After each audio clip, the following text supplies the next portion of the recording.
अस्सलाम वालेकुम। आज का हमारा मौजू है इल्म बातिन, जो कि किताब जवाहिरुल इश्क से मुंतखब किया गया है।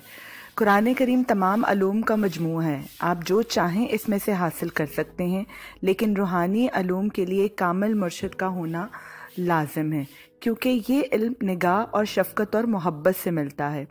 एक बार नबी पाक सल्लल्लाहु अलैहि वसल्लम ने हज़रत जिब्राईल अलैहिस्सलाम से पूछा कि जिब्राईल अलैहिस्सलाम, इल्म बातिन या इल्म लदुन्नी क्या चीज़ है?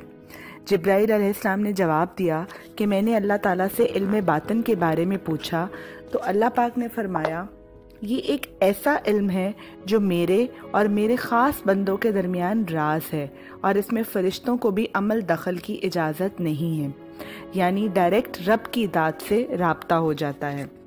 रवायत में आता है कि जब मदीना में इस्लाम फैलना शुरू हुआ तो सहाबा कराम रज़ी अल्लाह तआला अन्हुम ने जोक दर जोक इल्म ज़ाहिर सीखना शुरू किया।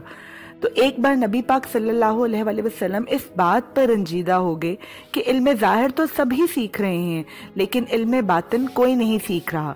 तो हज़रत अली रज़ी अल्लाह तआला अन्हु ने ये उदासी भांप ली और पूछ लिया। जवाब मिलने पर आपने इल्म बातिन सीखने की ख्वाहिश जाहिर की। आप सल्लल्लाहु अलैहि वसल्लम ने जब हज़रत अली रज़ी अल्लाह तआला अन्हु को ये इल्म सिखाया तो ताकीद की कि इसे किसी पर जाहिर ना करना। लेकिन जब ये इल्म बर्दाश्त से बाहर हो गया तो आप रज़ी अल्लाह तआला अन्हु ने मदीने से बाहर एक कुएं के पास जाकर ये राज उगल दिया।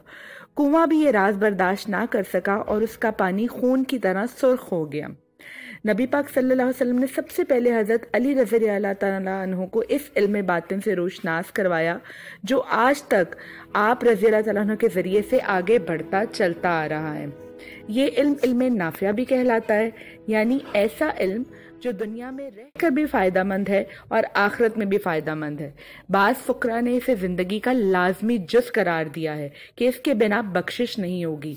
बकौल एक आशिक, लब्बो शाह नबी पाक शफात नहीं करनी, जेड़ा राही नहीं इसरादा।